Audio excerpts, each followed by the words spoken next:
नमस्कार. माधुरीज किचनमध्ये तुमच्या सगळ्यांचे अगदी मनापासून स्वागत. आज आपण दिवाळी फराळ रेसिपी बघत आहोत. त्यामध्येच हा पदार्थ बघणार आहोत जो अगदी कुरकुरीत चटपटीत होतो. दिवाळीमध्ये आपण नेहमीच वेगवेगळे पदार्थ शोधत असतो, काहीतरी नवीन बनवावं.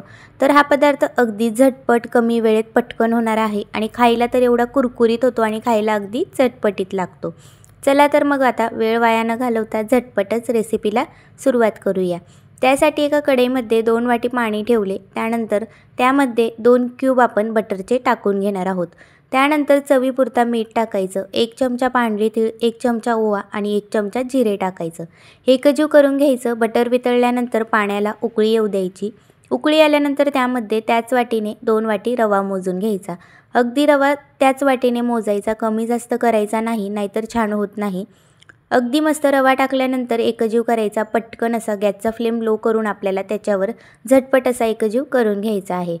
छान एकजीव झाल्यानंतर आपल्याला 10 मिनिट वाफ काढून घ्यायची, म्हणजे नरम पडतो रवा आणि पटकन असा वाफवलासुद्धा जातो. त्यानंतर आता तोच रवा आपल्याला कढईमध्ये काढून घ्यायचा. गरम असल्यामुळे हाताला जरा चटकेच बसतात, म्हणून आपल्याला काय करायचं, एका स्मॅशरने किंवा तांब्याने किंवा वाटीने असं वरूनच स्मॅश करून घ्यायचं, म्हणजे रवा असा घट्ट होत नाही, नरमच राहतो आणि कडकसुद्धा होत नाही. त्यानंतर थोडंसं कोमट झाल्यानंतर आपल्याला हाताने हा रवा संपूर्ण एकजीव करून घ्यायचा आहे. आता कोमट झालेला आहे रवा. आता हाताने छान असा स्मॅश करून घेऊया आणि जेवढा आपल्याला नरम करता येईल तेवढा सॉफ्ट आपल्याला करून घ्यायचा आहे. बघू शकता छान सॉफ्ट झालेला आहे. आता आपण 10 मिनिट झाकून ठेवूया. झाकून ठेवल्यामुळे काय होते मंडळी, रवा संपूर्ण नरम पडतो, छान असा एकजीव होतो. त्यानंतर आता झाकून 10 मिनिट झालेले आहेत. त्यानंतर एक गोळा घ्यायचा, तो पण आपल्याला चोळून छान असा नरम करून घ्यायचा आहे. जेवढा आपल्याला सॉफ्ट करता येतो तेवढा करा, म्हणजे आपली जी छोटी छोटी शंकरपाळी असतात ती करपत नाही किंवा कुठे तुटत नाही. छान गोळा सॉफ्ट झालेला आता आपल्याला लाटून घ्यायचा आहे. या गोळ्याला अगदी कसल्याच प्रकारचं पीठ लावायचं नाही किंवा तेलसुद्धा लावायची गरज पडत नाही, कारण वाफ काढल्यामुळे अगदी परफेक्ट असा रवा शिजलेला आहे. जराही कुठेच आपल्याला तुटताना दिसत नाही. तुम्ही बघू शकता छान अशी पातळ आपण चपाती लाटून घेतली. आता आपण ज्या पद्धतीने आपल्याला आकार पाहिजे त्या पद्धतीने कट करून घेऊया.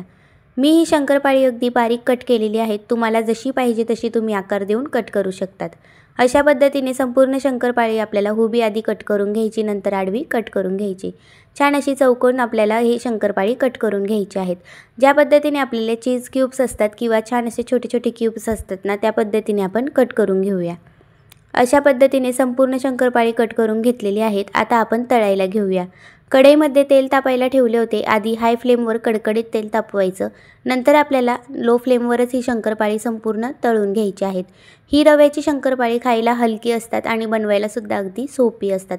तुम्ही बघू शकतात केवढी झटपट रेसिपी झालेली आहे. अगदी सोपी पद्धत आहे, कमी साहित्यात पटकन होणारी आहे.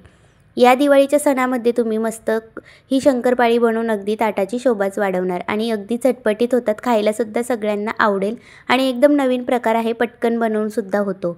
अगदी छान कुरकुरीत तांबूस रंगाची होईस्तोवर आपल्याला संपूर्ण शंकरपाळी तळून घ्यायची आहेत. तुम्ही बघू शकता छान मस्त तळून झालेली आहेत. अशाच प्रकारे संपूर्ण शंकरपाळी तळून घेऊया. मस्त असा कुरकुरीत पदार्थ आहे. दिवाळी काय, दिवाळीची तर वाटच बघायची नाही. जेव्हा आवडेल तेव्हा तुम्ही हा पदार्थ करून खाऊ शकतात. अगदी एकदा बनवला ना तुम्ही सारखं सारखं बनवणार, एवढा चटपटीत हा पदार्थ होतो. मी काल बनवला आणि आज संपलासुद्धा. एवढा कुरकुरीत आणि पटकन संपणारा पदार्थ आहे. बघू शकता अगदी हातात भुगाच झाला. अगदी कुरकुरीत चटपटीत होतो. मुलं काय मोठेसुद्धा अगदी आवडीने खातात. त्यामुळे तुम्ही ह्या रव्याचा अगदी हलका फुलका पदार्थ नक्कीच ट्राय करू शकतात. या दिवाळीमध्ये ताटाची शोभा वाढवा आणि हा रव्याचा हलका फुलका मस्त चटपटीत होणारा पदार्थ एकदा नक्कीच ट्राय करा. रव्याची शंकरपाळी म्हणता